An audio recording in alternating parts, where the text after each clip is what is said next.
အားလုံးပဲမင်္ဂလာပါအခုအမကဗီဒီယိုလေးလာပြီးလို့ဖြစ်တဲ့အကြောင်းရင်းရတော့ပေါ့နော်အမဒီနေ့ခေါင်းလျှော်တယ်လေခေါင်းလျှော်တဲ့နေ့လေးဖြစ်တဲ့အခါကျတော့အမကငါခေါင်းလျှော်တဲ့နေ့လေးမှာငါဗီဒီယိုလေးလုပ်လိုက်အောင်မယ်လို့ဆိုပြီးတော့ပေါ့နော်အမခေါင်းလျှော်တာဗာလေးတွေနဲ့တုံးပြစ်တယ်ဆိုတော့ပေါ့ hair care လုပ်ဖြစ်တာလေးတွေအမလာပြီးပြောပြပေးရပါအမအဓိကကတော့အမစပင်အောင်ထူတယ်အရင်တော့ဆိုရင်အခုနောက်ပိုင်းကျတော့စပင်တွေပါသွားတယ်စပင်ကျန်းတယ်ပေါ့နော်စပင်အဲ့လိုမျိုးဖြစ်တဲ့အခါကျတော့အမဘာစပင်တွေကျွတ်တယ်ပေါ့လေအဲ့ဒါနဲ့အမ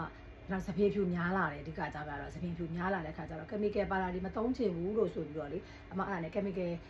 မပါတဲ့ပေါ့နော်ဓာတုလျှော့ချထုတ်ကုန်ဖြစ်တယ်မြမအလှရဲ့အမ3မျိုးတစ်ဆက်ကိုသုံးပါတယ်အဲ့ဒါကတော့ခေါင်းမလျှော့ခင်အမဒီနှက်စီလေးနဲ့ပေါ့ဒီနှက်စီလေးနဲ့ A3 Plus ရဲ့နှက်စီလေးနဲ့အမနှက်ပါတယ်သူ့တည်းမှာစပင်အားဖြစ်စီအရန်ကောင်းပါတယ်သူ့တည်းမှာပါဝင်တဲ့အရာတွေကလေစပင်အတွက်အားရန်ဖြစ်တယ်ပေါ့နော်အဲ့ဒါနဲ့အမခေါင်းမလျှော့ခင်မိနစ်20လောက်အဲ့ဒါလေးနဲ့နှက်ထားလိုက်တယ်နှက်ပြီးတော့မှ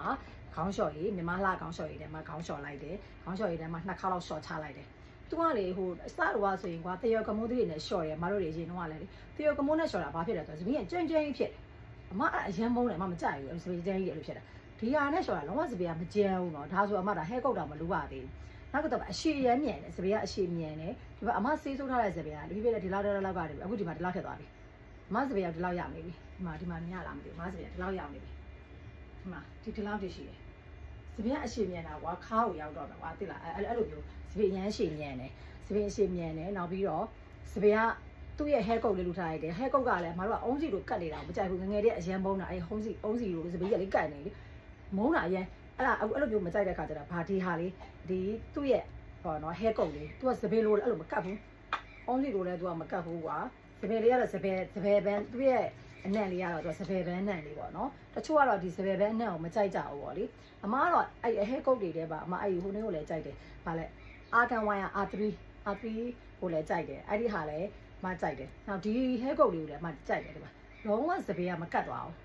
စပယ်ကလုံးဝသူအဲ့လိုကတ်ကြီးဖြစ်မသွားအောင်အဲ့ဒါကိုအမကြိုက်တယ်နောက်ပြီးတော့သူကလည်း chemical မပါတဲ့အတွက်ကြောင့်စပင်အတွက်အားဖြစ်တယ်ပေါ့နော်အဲ့တော့ဒီဟာကိုသုံးနေတဲ့တစ်ဆက်မှာအမဒီ3မျိုးတစ်ဆက်ကိုသုံးရင်းနဲ့အမအဓိကပါဖြစ်လာလဲဆိုတော့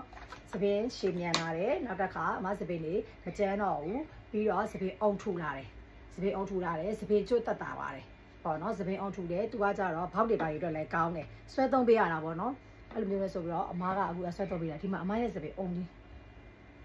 ဒီမှာပါဒီတလုံးလောက်ရှိတယ်ဒီမှာဒီစပင်အုံက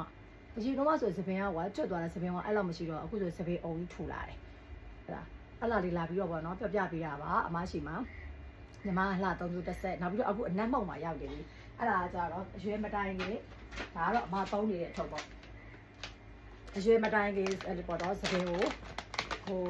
စပင်ဖြူမှာဆိုရတဲ့လူတွေပါတယ်ဆိုရင်တော့ဒါဒီအနက်မောက်လေးနဲ့ရောပြီးတော့တောင်းလို့ရတယ်အခုဒီအနက်မောက်လေးပါသူကထွက်ထားတယ်အနက်မောက်လေးနဲ့နောက်စပင်ဖြူနေတဲ့လူတွေလည်းတောင်းလို့ရတယ်40ကျော်လေးအကုန်လုံးလည်း50ကျော်လေးအကုန်လုံးလည်းတောင်းလို့ရတယ်30ကျော်နဲ့ဖြူလေးလည်းအကုန်တောင်းလို့ရတယ်ပေါ့နော်အဲ့ဒီအနက်မောက်လေးတွေကိုသူရဲ့ A3 Black တဲ့စီလေးနဲ့ဒီအစီလေးနဲ့နှက်စီလေးနဲ့မှွေလိုက်ရောမှွေလိုက်လို့တလောက်ပေါ့နော်ရောမှွေလိုက်ပြီးတော့ကိုယ့်အဲ့ဒီမှာကြက်ဥတို့တံမယာတို့ပြားရီတို့ထက်လည်းရတယ်ပေါ့နော်ထက်ပြီးတော့မှမှွေပြီးတော့တောက်ထားလိုက်ပြီးတော့တနားရီဝက်လောက်နေတော့ခေါင်းလျှော်ချလိုက်ရင်လည်းအဆင်ပြေတယ်အဲ့တော့အခုဆိုရင်ဒီအမားကတော့ဒီညီမအလှရဲ့ A3 Plus ရဲ့ A3 Plus ကနှက်စီရဲ့ဒါ hair coat ရဲ့ဒီခေါင်းလျှော်ရည်လေးရဲ့ရှမ်ပူလေးရဲ့ပေါ့နော်အဲ့ဒီဟာတစ်ဆက်ကိုအမသုံးနေပါတယ်အမရဲ့စပယ်လေးကိုတော့အဲ့လိုမျိုးလေးခရူးဆိုင်ဖြစ်ပါတယ်အမလိုပဲ chemical မသုံးချင်ဘူးပေါ့နော်ဒါတို့ရှော့ချထောက်ကုန်သုံးချင်နေဆိုတဲ့သူတွေအတွက်မှလာပြီးတော့သုံးဝင်အောင်လို့ပေါ့နော်အမအဲ့ဒါလေးလာပြီးပြပြပေးတာပါအားလုံးကျေးဇူးတင်ပါတယ်လိုပဲဒါလေးများရှိရင်အမရဲ့ Beauty Glow Cosmetic Shop လေးကိုလာရောက်ပြီးတော့အားပေးကြပါအောင်လို့လည်းအမဖိတ်ခေါ်ပါတယ်အမလည်းအတက်နိုင်ဆုံးဗီဒီယိုလေးတွေနဲ့ site မှာပါလေးတွေ update ဖြစ်တယ်ဆိုတဲ့အကြောင်းလေးကိုဗီဒီယိုလေးတွေနဲ့အတက်နိုင်ဆုံးများများလေးတင်ပေးမယ်နော်နောက်ဗီဒီယိုလေးမှာပြန်လည်တွေ့ကြမယ်နော်အားလုံးတတာပါ